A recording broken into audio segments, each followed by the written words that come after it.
calote, quebradeira, recuperação judicial, falência. Eu vou mostrar para você só o que aconteceu nos últimos 5 dias no nosso Brasilzão referente a esse tema. Aqui, ó, sexta-feira passada, dia 22 de março, pedidos de recuperação judicial cresceram 64% em fevereiro. Isso que em março, mês que nós estamos agora, inclusive está terminando já, não vai aparecer nesses números de fevereiro 2 recuperações judiciais super importantes. Nós conversamos sobre elas aqui, você lembra?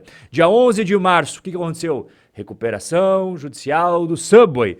Dia 21 de março. O que foi aí a bola da vez? Rede de supermercados Dia. O Subway, não sei se você recorda, o pedido foi de quase 500 milhões de reais e que estava envolvido ali de treta, problema, passivos para resolver. E a Rede Dia, mais de 1 bilhão de reais. Então se prepare quando vir a divulgação de março, porque esses números de fevereiro não contemplam esses 2 casos que eu falei para você, que por sinal são os maiores até agora do ano de 2024. Mas continuando aqui, hoje de manhã, segunda-feira, dia 25 de março de 2024, inadimplência de pequena empresa sobe. A gente vai comentar profundamente sobre isso e hoje de manhã também saiu a informação de que fintechs sofrem perdas nos seus fundos de investimento em direitos creditórios com inadimplência de mais de 60%. Vamos começar o nosso bate-papo falando sobre as recuperações judiciais. O Serasa, que acompanha os pedidos de falência, os pedidos de recuperação judicial no Brasil, acabou de divulgar os dados do mês passado. Qual foi o mês passado? Fevereiro de 2024. O número de empresas que pediram recuperação judicial cresceu, como você viu agora há pouco, 64% em relação a fevereiro de 2023. Então você vai comparar sempre fevereiro de 2024 com fevereiro de 2023. Foram 169 pedidos de recuperação judicial neste último mês de fevereiro de 2024, comparado a 103 pedidos em fevereiro de 2023. Dá uma olhada aqui na tela, mês a mês, os pedidos de recuperação judicial, o número de empresas mensal. O Serasa cuida desses dados. Então aqui você está vendo desde fevereiro de 2023, passando por todos os meses do ano passado, até os mais recentes aqui, ó, janeiro de 2024 e fevereiro de 2024. As micro e pequenas empresas representam o maior número de pedidos. No mês passado foram 169, lembra? Então, desse valor, 107 são apenas de micro e pequenas empresas. Como sempre, elas são as mais prejudicadas, né? E outro dado interessante de você saber é que desses 169 pedidos do mês passado, que são de recuperação judicial, sabe quantos que viraram falência? 80. Então, recuperação judicial é quando tem ainda alguma chance de resgatar a empresa. Falência é quando o juiz fala, meu filho, fim do jogo, não tenho o que fazer aqui no teu caso, vai vender tudo que sobrou dos ativos, liquidar e utilizar eles para pagar todos os passivos que são maiores do que os ativos que você tem. Então vai tentar pagar a galera que você está devendo e é claro que vai ter muita gente que vai sair de mãos abanando. Em resumo, é assim que funciona na hora de uma falência de uma empresa. Inadimplência de pequena empresa sobe. Então você viu que as pequenas empresas estão enfrentando maiores pedidos de recuperação judicial, maiores problemas com falência e agora a gente está vendo aí que elas também são aquelas que estão sofrendo bastante com a inadimplência. O Banco Central divulgou recentemente os dados da inadimplência referentes a dezembro de 2023. Pô, super atrasados, mas fazer o quê? É isso, são os dados mais recentes divulgados pelo Banco Central. A gente está no final de março de 2024, esses dados são referentes a dezembro de 2023. E o que mostra nesses dados aí? Ó? Em dezembro de 2023, esse indicador chegou a 5,14%, um patamar que não era visto desde dezembro de 2018, segundo aí os dados do Banco Central referente à inadimplência das pequenas empresas. E outro segmento ali que está se lascando com a corda no pescoço são os microempresários. Esse mesmo movimento pode ser visto nas microempresas.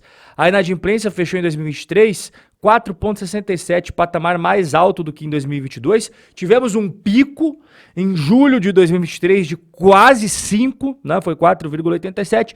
Começou a cair, mas como você está vendo aí na tela, o índice não atingia esses níveis desde 2019. E nessa reportagem aqui é bem legal, não apenas esses dados, mas as histórias que eles ilustram. Vou trazer um caso aqui para você. Henrique Pacheco tem um restaurante chamado Salada Paulistana, que fica no Mercadão, no centro de São Paulo. E lembra daquela época que todo mundo tinha que ficar em casa? O Henrique também teve que ficar, né? Fecha tudo, tal, não sei o que lá. Bom, o que aconteceu com o nosso Henrique? Ele teve que pegar um empréstimo do Pronamp na Caixa Econômica para conseguir sobreviver a esse negócio de fecha tudo, fica em casa e tal, né? Só que tinha um detalhe. Esse empréstimo do Pronamp na Caixa Econômica, a taxa de juros era o quê? Pós-fixada. Então, quando ele pegou o empréstimo no meio do C19, a taxa de juros que a Caixa cobrou dele foi 1,25 mais a taxa Selic. Quanto que era a Selic nessa época aí, você lembra? 2%. Poxa, então a taxa de juros era super baixinha. Acontece que no contrato estava escrito que em 2021 a taxa de juros não seria mais 1,25 mais a Selic, seria 6% mais a Selic. Então você viu que subiu de 1,25 para 6% a parte pré-fixada e a parte pós-fixada, que é a Selic, também aumentou, porque em 2020 a Selic era 2%. E quanto que foi a Selic depois? Foi subindo, foi subindo, foi subindo, chegou até 13,75. Então, meu amigo, o cara que fez empréstimo para tentar se salvar junto ao governo, o governo falou, não, vai ser mais barato, bababá, bababá, creu! Porque é exatamente esse empréstimo que veio como a boia salva-vidas pro cara que tá arrebentando com ele no final do dia. O Henrique fala, ó, gastei essa grana comigo? Não. Aumentei meu patrimônio? Não. Pelo contrário, o patrimônio tá diminuindo cada dia mais porque eu já tive que vender um apartamento para pagar a dívida. Agora eles estão tentando tomar a minha casa também. Os bancos não querem saber. Banco não é bonzinho, cara. O banco, se tiver que esfolar, ele vai esfolar. Seja banco estatal, seja banco privado, eles querem saber de grana no caixa deles e não estão a fim de ouvir as histórias reais, as histórias tristes do povo. O povo que se lasque, meu querido. Mas na hora de fazer os comerciais, aí todo mundo é bonitinho. Outro caso que eles contam aqui é do Francisco Moniz.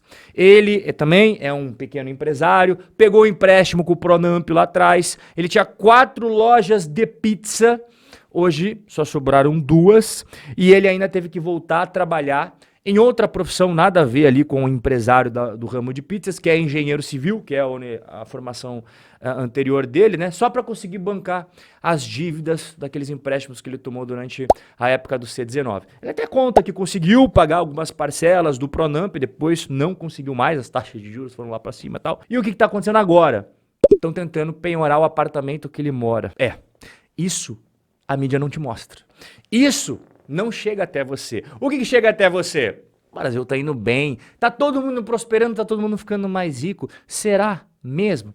Tá aí, ó. Acredite em quem você quer acreditar. Essas histórias tristes não vão aparecer porque não é conveniente aparecer, mas a gente mostra, porque elas são a realidade do que tá acontecendo, não só com esses dois aqui, com milhares, para não dizer milhões, de micro e pequenos empresários no nosso Brasilzão. A gente tem essa inadimplência bizarra que as fintechs estão sofrendo aqui nos fundos de investimento em direito creditório. As fintechs brasileiras têm sofrido cada vez mais com inadimplência nesses empréstimos, que por sinal são empréstimos que elas topam, aceitam, fazem, mas que os bancos tradicionais não aceitariam fazer em hipótese alguma, né? Então, por exemplo, a gente vai ver aqui algumas fintechs. Na Open, o fundo de investimento de direito creditório de 170 milhões tem uma taxa de inadimplência de 63%.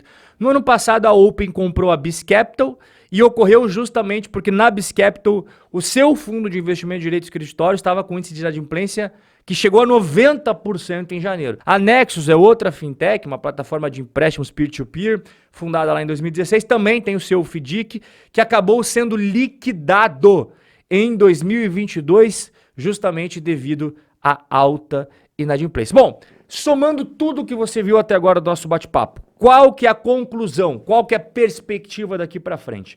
No curto prazo, vai continuar tendo todas essas notícias que você acabou de ver. Inadimplência, calote, recuperação judicial, falência, principalmente aonde?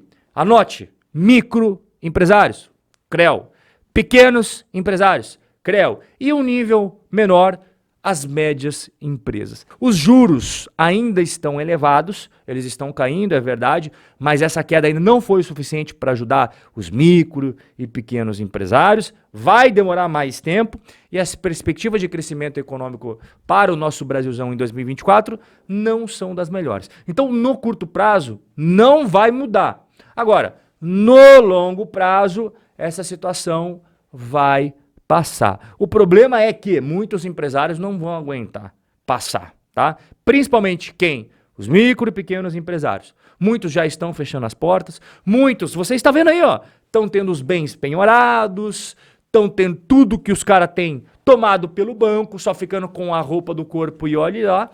E além disso, outra coisa que você também tem que abrir o olho são as fintechs. Sabe quantas fintechs que a gente tem hoje no Brasil? 1.627. O pessoal acha assim, fintech é só o Banco Inter, é só o Nubank. Não, a gente tem 1.627. Eu garanto para você aqui, tá? Pode me cobrar depois. Não tem espaço para todas. Pare de achar que fintech é só Banco Inter e Nubank. Não, elas são a exceção, aqueles que se deram super bem e voaram. Agora, nós temos outras 1.625. Total de 1.627, pega duas que todo mundo conhece, mas o resto? O resto vai ter fintech que vai prosperar, que é muito bem administrada, que tem ali uma boa solidez, uma boa musculatura financeira, mas tem muitas que não vão. E aqui vai o recadinho final para você que quer conhecer a nossa consultoria de investimentos. Se você tem investimentos no Brasil, investimento exterior, seja renda fixa, seja renda variável, mande um e-mail para contato@robcorreia.com.br e nós vamos estar apresentando como que funciona a nossa consultoria de investimentos. No melhor dia e o melhor horário para você. Basta você enviar neste e-mail o seu nome e o seu WhatsApp com o DDD e aguardar que nós vamos entrar em contato contigo em menos de 24 horas. O nosso bate-papo de hoje vai ficando por aqui e a gente tem um encontro marcado amanhã, neste mesmo lugar. Um forte abraço, fique com Deus e até lá.